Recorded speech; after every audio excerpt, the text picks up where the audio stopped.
बिस्मिल्लाहिर्रहमानिर्रहीम, अस्सलाम वालेकुम। उर्दू पॉइंट न्यूज़ रूम के साथ मैं हूं आपका मेज़बान रुखशान मीर। शामिल करेंगे मुल्की और बैनुल-अक़वामी अहम ख़बरें, तबसरे करेंगे, तज्ज़िये करेंगे और पब्लिक फ़ीडबैक भी कमेंट्स के ज़रिए शामिल करेंगे। आज अपने इस खुसूसी प्रोग्राम में हम ओवरसीज़ पाकिस्तानियों को भी लाइन अप करने की कोशिश करेंगे। वो पाकिस्तानी जो हैं तो पाकिस्तान से बाहर, मगर बाहर भी पाकिस्तानियों के लिए, गरीब और डिप्राइव्ड पाकिस्तानियों की मदद के लिए, उनकी वेलफेयर के लिए हर दम कोशां। अपने प्रोग्राम का बाकायदा आगाज़ करते हैं। आज 20 जनवरी है और आज अमरीकी साबिक सदर बाराक ओबामा अपने एक गुमनाम फ़ौजी साथी के साथ तमाम इख्तियारात, तमाम अथॉरिटीज़ डोनाल्ड ट्रंप को सौंपने वाले हैं और इन अथॉरिटीज़ में न्यूक्लियर फुटबॉल भी होगा और बिस्किट भी। जो व्यूअर्स मुझे इस लाइव ट्रांसमिशन में ज्वाइन कर चुके हैं वो यकीनन इन टर्म्स के बारे में सोचते होंगे कि ये न्यूक्लियर फुटबॉल और बिस्किट आखिर किस बला का नाम है, जिसकी बात हमने उर्दू पॉइंट के प्लेटफॉर्म से की है। तो मालूमात आप तक पहुंचना बहुत ज़रूरी है। अभी आप अपने स्मार्टफोन और लैपटॉप्स की स्क्रीन पर जो ब्रीफ केस देख रहे हैं, एक्चुअली ये न्यूक्लियर फुटबॉल है और इसमें 3 इंच चौड़ा और 5 इंच लंबा एक हार्डवेयर है जिसे बिस्किट कहा जाता है।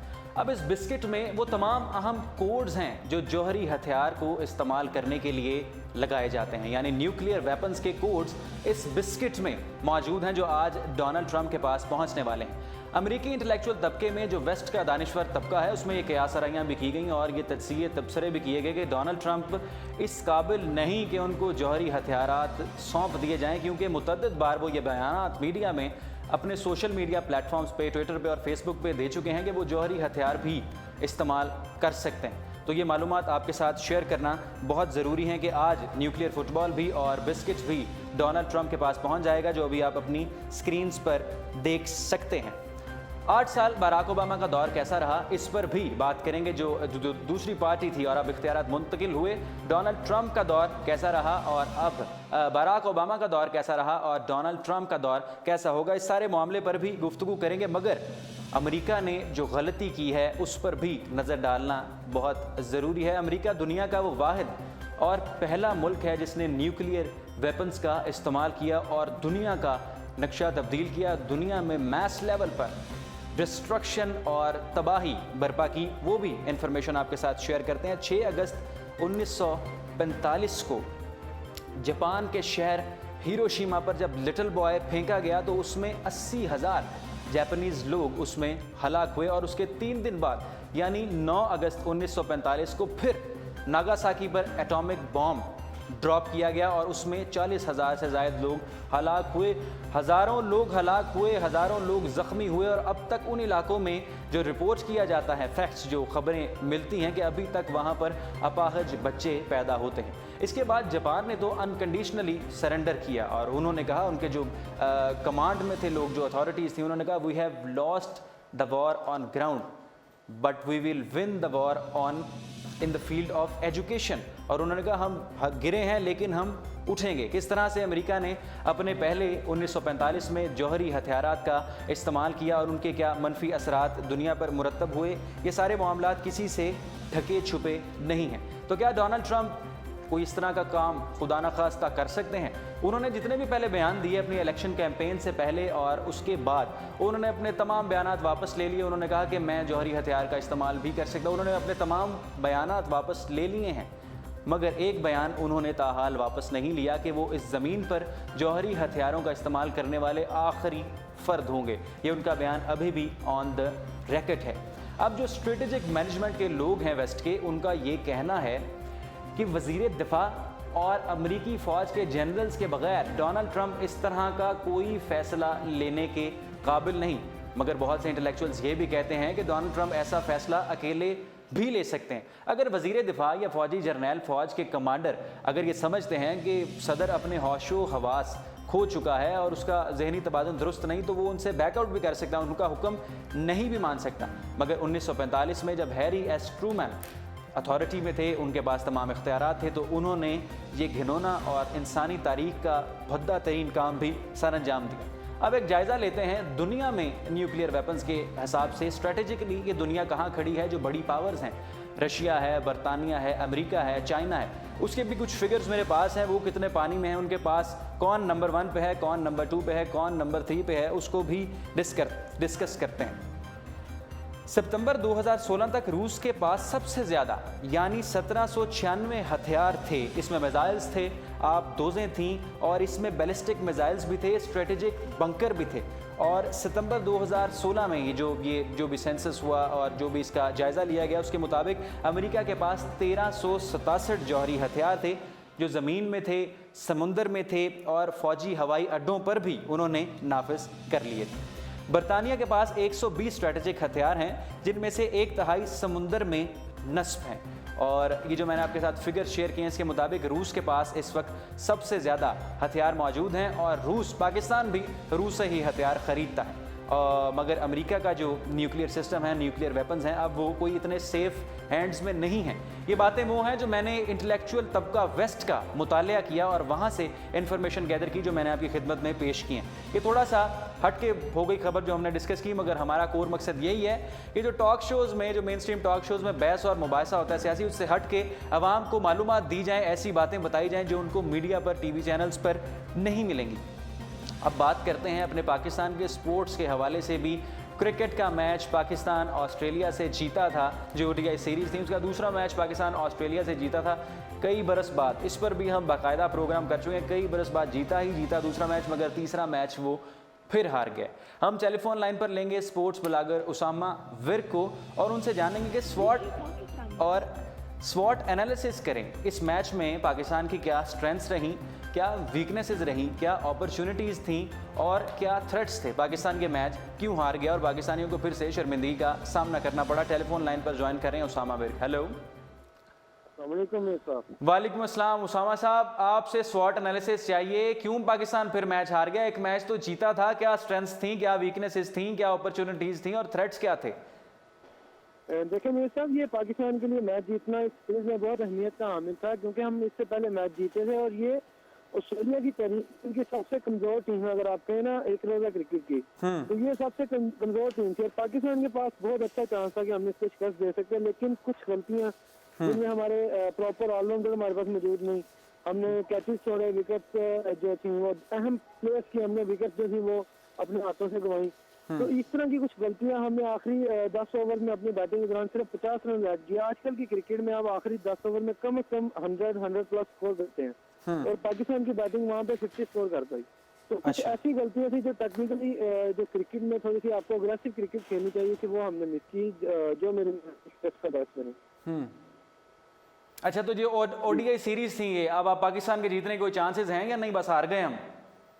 नहीं, बिल्कुल पाकिस्तान जीत सकता है। पाकिस्तान की टीम ऑस्ट्रेलिया की निस्बत बहुत स्ट्रॉन्ग है, हमें बस एक अग्रेसिव कैप्टन की जरूरत थी। अच्छा, ये स्ट्रॉन्ग है इसलिए हर दफा हारते हैं? जी, मैं कहा टीम स्ट्रॉन्ग है इसलिए हर दफा हारते हैं हम? नहीं, ऑस्ट्रेलिया की टीम की निस्बत हमारी टीम स्ट्रॉन्ग है, क्योंकि आप अगर तारीख में ऑस्ट्रेलिया की टीम देखें तो उनकी इतनी कमजोर टीम कभी नहीं हुई। ऑस्ट्रेलिया एक अनबीटेबल टीम थी अपनी सरजमीन पर, लेकिन अब की टीम पर आप थोड़ी नजर डालें तो उनकी टीम पहले से कमजोर है। तो पाकिस्तान अगर थोड़ी सी अग्रेसिव खेले, अपने आखिरी 10 ओवर में ये अग्रेसिव क्रिकेट खेलते हैं और अपनी जो इनकी बॉलिंग है, बॉलिंग पे ये विकेट लेने के लिए जाते हैं, उनको जल्द से जल्द आउट करने के लिए जाते हैं, तो मेरे ख्याल में अभी भी हम ये सीरीज जीतने के चांसेस हैं हमारे। ठीक है जी, बहुत शुक्रिया एनालिसिस का उसामा विर्क साहब। आप हमारे साथ टेलीफोन लाइन पर मौजूद थे और उन्होंने स्वॉट एनालिसिस किया पाकिस्तानी टीम का और ये भी कहा कि ऑस्ट्रेलिया की टीम कमज़ोर तरीन है, पाकिस्तान अभी भी ODI सीरीज़ जीत सकता है और पाकिस्तानियों के पास चांस हैं अगर वेल परफॉर्म करें, अच्छी परफॉर्मेंस दें तो। अब बात करते हैं बरतानवी नशरियाती अदारे BBC की। आप देख रहे हैं सोशल मीडिया पर भी, टीवी चैनल्स पर भी और अखबारात में भी कि BBC का जो स्कैंडल चला था खबर का, वो BBC अब अपने जर्नलिस्ट अजहर के साथ खड़े हैं और उन्होंने कहा कि हम अपनी खबर की तस्दीक करते हैं, हमने जो रिपोर्ट किया वो बिल्कुल सच था और उसमें कुछ गलत नहीं था। आपको याद होगा कि 16 जनवरी को हमने इसी स्टूडियोज़ में एक प्रोग्राम किया था जिसमें डिस्कस की थी BBC की वो खबर जिसको लेकर अपोजिशन जमातें, इमरान खान, शेख रशीद खुश हो गए और मीडिया पर आए, प्रेस कॉन्फ्रेंसें प्रेस कॉन्फ्रेंसेस की और कहा कि दुनिया का मीडिया भी हमारे साथ खड़ा है, नवाज शरीफ साहब करप्ट हैं, इनकी फैमिली झूठी है और ब्ला ब्ला, सारे उन्होंने स्टेटमेंट्स दिए। आखिर ये खबर क्या थी, दोबारा आपको बता देते हैं जो व्यूअर्स ने हमारा 16 जनवरी का प्रोग्राम नहीं देखा था। बरतानवी नशरियाती अदारे का ये कहना था कि लंदन फ्लैट्स 1990 से ही नवाज शरीफ साहब की मलकियत है, ना कि 2006 से या 2003 से, और नवाज शरीफ और उनकी फैमिली मेंबर्स हमेशा से ही मीडिया पर आकर झूठ बोलते रहे। काफ़ी तवील रिपोर्ट थी, हमने 16 जनवरी के प्रोग्राम में तफसील से उसको डिस्कस भी किया है, उसका तज्जिया भी किया। वो प्रोग्राम यूट्यूब पर भी है, फेसबुक पर भी है, इंटरनेट पर हर जगह आपको मिल जाएगा, वो आप देख सकते हैं। उसके बाद क्या हुआ कि एक इंग्लिश वेबसाइट ने एक स्टोरी पब्लिश की कि बरतानवी नशरियाती अदारे BBC की ये रिपोर्ट फेक है। जिस रिपोर्टर ने ये स्टोरी फाइल की उसका ताल्लुक इमरान खान के भांजे से काफ़ी करीबी था और वो पहले भी PTI के रहनुमा का इंटरव्यू करना चाहता था, जहांगीर तरीन का, जिसकी उसको इजाज़त नहीं दी गई। उसके काफ़ी करीबी ताल्लुकात थे और जहांगीर तरीन के साथ उसके ताल्लुकात थे, इमरान खान के साथ ताल्लुकात थे, और उसने ये फेक रिपोर्ट फाइल की है, पुरानी खबरों को अब पेश किया है, जिससे कि पाकिस्तान मुस्लिम लीग नून नवाज़, जिस पर पैनामा केस चल रहा है सुप्रीम कोर्ट में, ताकि उस पर बुरा असर हो सके। इसके बाद एसोसिएटेड प्रेस ऑफ पाकिस्तान ने वो खबर शाया की और उसकी तस्दीक करने की कोशिश की जो इंग्लिश वेबसाइट ने स्टोरी पब्लिश की थी कि हाँ इस तरह ही है। BBC के रिपोर्टर ने अपने ज़ाती मुफादात के लिए फ़ेक स्टोरी फाइल की।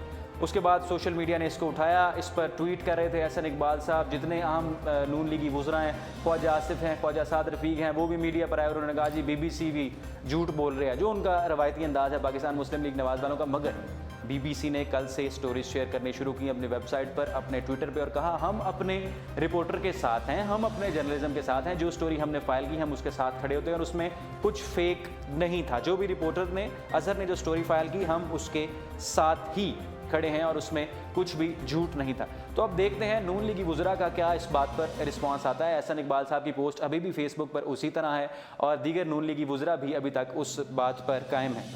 अब बात करते हैं बड़े ज़बरदस्त पाकिस्तानियों के स्टांस की, जो सरताज अजीज़ ने और मलिहा लोधी साहबा ने जो स्टांस लिया है उस पर भी बात करते हैं। उससे पहले हम बात करेंगे पाकिस्तान में जो पॉवर्टी रेट है।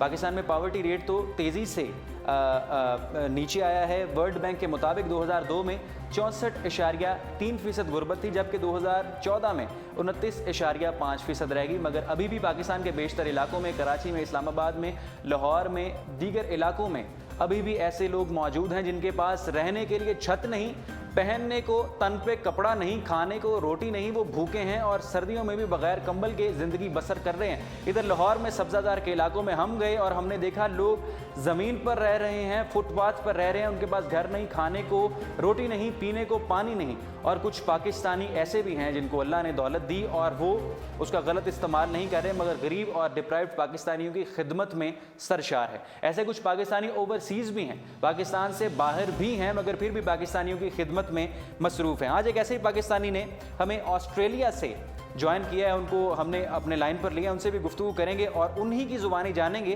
कि वो पाकिस्तानियों की खिदमत किस तरह से करते हैं और उन्होंने क्या इससे पाया और क्या खोया। मैं बात कर रहा हूँ सैयद सीरत साहब की, मुझे टेलीफोन लाइन पर ज्वाइन कर चुके हैं। अस्सलाम वालेकुम।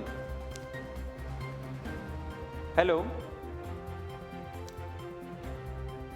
जी, ऑस्ट्रेलिया से सैयद सीरत साहब हमारे साथ रब्ता एस्टैब्लिश कर रहे हैं, प्रोड्यूसर साहब उन्हें कॉल मिला रहे हैं। ओवरसीज़ पाकिस्तानी हैं मगर पाकिस्तानियों की खिदमत में मसरूफ़ है, उनसे जानेंगे कि वो किस तरह से ये काम सर अंजाम देते हैं। अस्सलाम वालेकुम जी, मेरी आवाज़ आ रही है आपको सीरत साहब? जी रेडी है जी, मेरी आवाज़ आ रही है? आप लाइव प्रोग्राम में उर्दू पॉइंट के लाइव व्यूअर्स आपको इस वक्त देख रहे हैं लाइव ट्रांसमिशन में। मुझे ये बताइए कि आप ऑस्ट्रेलिया से रहकर डिप्राइव्ड पाकिस्तानियों के लिए किस तरह से काम करते हैं? जी बिस्मिल्लाहिर्रहमानिर्रहीम, अस्सलाम वालेकुम तमाम व्यूअर्स को। जी जी मैं पिछले 8 सालों से ऑस्ट्रेलिया मेलबर्न में मुकीम हूँ जी जी और हम इस अज़म के साथ पाकिस्तान में इस वक्त काम कर रहे हैं कि पाकिस्तान में ऐसी बहुत बड़ी तादाद है बच्चों की जो उन ज़रूरियात से महरूम हैं जो इंसान की एक बेसिक नीड्स हैं। अभी आपको पता है कि जैसे कि पाकिस्तान में इस वक्त सर्दी बहुत ज़्यादा हो रही है और हमें इस बात की ज़रूरत महसूस हुई कि पाकिस्तान में एक ऐसा तबका है जो खुले आसमान के नीचे रहने पे मजबूर है। जी बिल्कुल। दूसरी तरफ जब हम जिस मुल्क में हम रह रहे हैं, जहाँ पे हम देखते हैं कि यहाँ पे इंसानों की तो बात दूर है, यहाँ पे तो जानवरों के भी एक कानून है और जानवरों को भी एक प्रोटेक्शन दी जाती है। جب ہم اپنے وطن کی طرف دیکھتے ہیں، وہاں کے لوگوں کی حالات دیکھتے ہیں، تو یہ بہت تکلیف دہ بات ہوتی ہے کہ ہمیں بہت تکلیف فیل ہوتی ہے کہ ہمارے ملک میں انسانوں کے بھی وہ حقوق نہیں ہیں. معذرت کے ساتھ جتنے بھی ویورز دیکھ رہے ہیں، اگر کسی کو میری بات بری لگی ہے تو میں ان سے معذرت چاہتا ہوں، لیکن در حقیقت یہ ایک کڑوا سچ ہے جو ہماری معاشرے میں جس کا وجود ہے کہ ہمارے ملک میں رہنے والے ان غریب لوگوں کو اور جو غربت کی زندگی گزارنے پہ مجبور ہیں. تو ہم نے یہ فیصلہ کیا کہ ہم حکومت کے اقدامات کا انتظار نہ کرتے ہوئے ہم خود اپنی مدد آپ کے تحت ہم نے اسٹیپ لیا جو ویلفیئر ہے، اور کپڑے جو موسم کے حوالے سے جو ہم نے جیکٹس، جمپرز، ان کے لیے کیپس، بینیز وغیرہ ہم نے پرچیز کی اور وہ ہم نے ان کو دی اپنے آپ کو کسی حد تک محفوظ کر سکیں. اچھا، یہ کیور پاکستانی آپ کی آرگنائزیشن ہے، نان پروفٹ ویلفیئر آرگنائزیشن ہے، اس میں کنٹریبیوشن اوورسیز پاکستانی ہی کرتے ہیں یا پاکستان بھی اس میں کچھ فنڈنگ کرتے ہیں، پاکستانی بھی جو یہاں پر مقیم ہیں؟ نہیں، یہ کیور پاکستان ویلفیئر چونکہ آسٹریلیا بیسڈ ہے، میں خود میلبرن میں ہوں، تو سارا جو ہمیں فنڈ ہے وہ امریکہ، کینیڈا، یو کے اور آسٹریلیا سے بھی ہمیں موصول ہوتا ہے. تو یہ ٹوٹلی جو پاکستانی اوورسیز پاکستانی کمیونٹی ہے جو یہاں پہ مقیم ہے یا دوسرے ممالک میں مقیم ہے، وہ ہم کو فائنینشلی ہیلپ کرتے ہیں. پاکستان سے ہمیں کوئی مالی امداد وصول نہیں ہوتی، کیونکہ ہم جس یہ سارے اقدامات کر رہے ہیں وہاں سے لینا اور وہیں کے لوگوں پہ لگانا، آئی تھنک یہ تھوڑا سا بات سمجھ نہیں آتی. اس لیے ہم نے جو یہاں کے یہ ہیں جو کرتے ہیں اور ہم بھی جو سکتے ہیں وہ کر رہے ہیں تاکہ جو ہمارے. اچھا، حکومت پاکستان آپ کے ساتھ تعاون کر رہے ہیں سیرت صاحب؟ یہ بڑا زبردست جو یہ کام ہے، بہت زبردست کام ہے، اور اس کام کی پاکستانیوں کو اشد ضرورت تھی. جو ڈپرائیوڈ لوگ ہیں، غریب لوگ ہیں، رہنے کو جن کے پاس چھت نہیں، کھانے کو کھانا نہیں، پہننے کو کپڑا نہیں، بڑا زبردست آپ کام کریں. کیا حکومت پاکستان بھی آپ کے ساتھ تعاون کر رہے ہیں؟ میں تو آپ کی کہوں گا، سچ بات یہ ہے کہ حکومت پاکستان تعاون کی بات بہت دور ہے، انہوں نے تو کبھی ہم سے رابطہ بھی نہیں کیا. ہم یہی میسج دینا چاہیں گے آپ کے سے کہ حکومت وقت کو کہ بھلے وہ ہم سے تعاون نہ کریں، وہ ہم سے رابطہ بھی نہ کریں، لیکن کم از کم اپنے ان پاکستانیوں کو جنہوں نے اپنے ووٹ سے آپ لوگوں کا انتخاب کیا ہے، کم از کم ان کے لیے آپ کچھ ایسے اقدامات کر سکیں، اپنے ہی شہریوں کے لیے اقدامات کر سکیں. کیونکہ جس ملک کی بنیاد لا الہ الا اللہ محمد رسول اللہ اور اسلام کی بنیاد، اسلام کے نام پہ جو ملک بنا ہے، اسلام تو ایک ایسا مذہب ہے جس میں ہر انسان کے لیے ہر چیز ہے. جی سیرت صاحب، اس حوالے سے تو ہمارے پاس جو اقدامات ہمارے ملک میں ہونے چاہیے تھے گورنمنٹ کے، وہ گورنمنٹ نے کوئی ایسے اقدامات نہیں کیے. تو میں حکومت سے یہی اپیل کروں گا کہ وہ اپنے ملک میں رہنے والے شہریوں کے لیے ایسے کوئی اقدامات کر سکیں تاکہ جو فلاحی ادارے یا انسانی حقوق کی جو تنظیمیں ہیں وہ خود ان کو اس طرح سے نہیں کرنا پڑے جس طرح سے ہم ابھی کر رہے ہیں. تو اگر حکومت اپنی ذمہ داری کو سمجھے تو پھر انسانی حقوق کے جو ادارے ہیں وہ پھر وجود میں نہیں آئیں گے.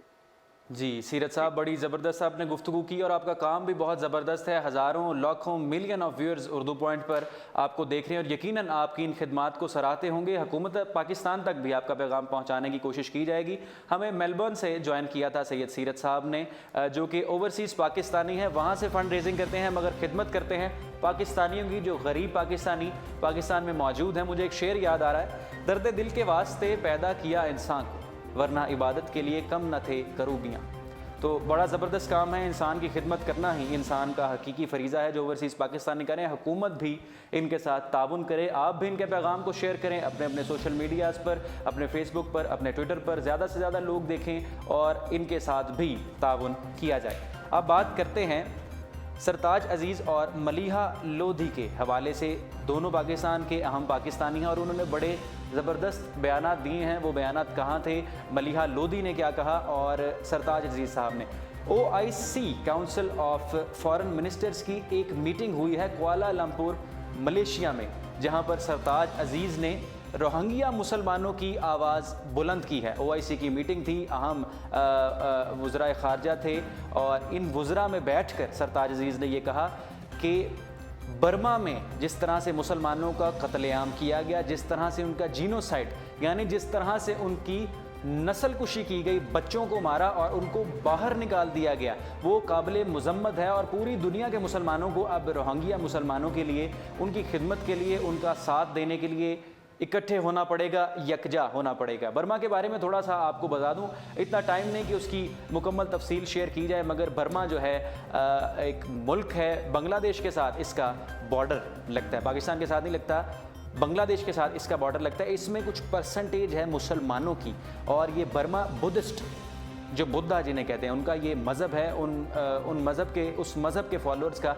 ये मुल्क है। उसमें कुछ छोटी सी तादाद मुसलमानों की है जिनकी नस्ल कुशी की जाती है, उनको मारा जाता है। और अगर तस्वीर आप अभी अपने इंटरनेट पर सर्च करें, रोहिंग्या मुसल्मन्स की तस्वीरें आप देखें और आपकी आंखें नम हो जाएंगी और दिल आपका अश्क बार हो जाएगा कि ये क्या, दिल सोगवार हो जाएगा कि ये क्या सारी सूरत हाल है, मुसलमानों को इस तरह से क्यों मुजालम किए जा रहे हैं। और जब वो बोट के थ्रू पहुंचते हैं बांग्लादेश, तो हसीना वाजिद जो हैं, जो मुजीबुर रहमान साहब की दुख्तर हैं, वो उनको बाहर निकाल देती हैं और जगह नहीं देती हैं। अगर रखती भी हैं तो उनके साथ नारवा सलूक किया जाता है। पूरी दुनिया इस बात की गवाह है कि हसीना वाजिद ने रोहिंग्या मुसलमानों के साथ क्या सलूक किया और बर्मा में उनके साथ क्या सलूक किया गया। तो सरताज अजीज़ साहब ने आवाज़ बुलंद की, रोहिंग्या की ज़बरदस्त इकदाम था, बिल्कुल करना चाहिए था। और तमाम पाकिस्तानी मुहिब वतन पाकिस्तानी, तमाम मुसलमान रोहिंग्या मुसलमानों के साथ शाना बशाना खड़े हैं। मलिहा लोधी साहबा ने भी अक़वाम मुत्तहिदा में पाकिस्तान की सफ़ीर हैं, उन्होंने भी अक़वाम मुत्तहिदा में ये बयान दिया है कि फ़लस्तीन का मसला हल होगा तो इसराइल और फ़लस्तीन में, मिडल ईस्ट में अमन आएगा। इसके बगैर अमन मुमकिन ही नहीं, क्योंकि जब आप मुनज़्ज़म तरीके से मुसलमानों को, फ़लस्तीन के मुसलमानों को मार रहे हैं, उनका कत्ले आम कर रहे हैं, और फिर ये बयान देते हैं, प्रेस कॉन्फ्रेंस करते हैं आके, साथ हिलरी क्लिंटन के साथ बेंजामिन नेतन्याहू खड़े होते हैं और कहते हैं कि हम जान के प्री प्लान नस्ल कुशी कर रहे हैं फ़लस्तीनियों की, क्योंकि हम ग्रेटर इसराइल की तश्कील देना चाहते हैं, जो कि हमारी मजहबी किताब में लिखा है। तो जब आप मारेंगे और इस तरह से उनकी यूनिवर्सिटीज़, उनके कॉलेज, उनके अस्पताल तबाह करेंगे, बम्बार्डमेंट करेंगे और अपने एयरक्राफ्ट के ज़रिए उन पर बम गिराएंगे, गोलियां चलाएंगे, तो किस तरह से अमन आएगा।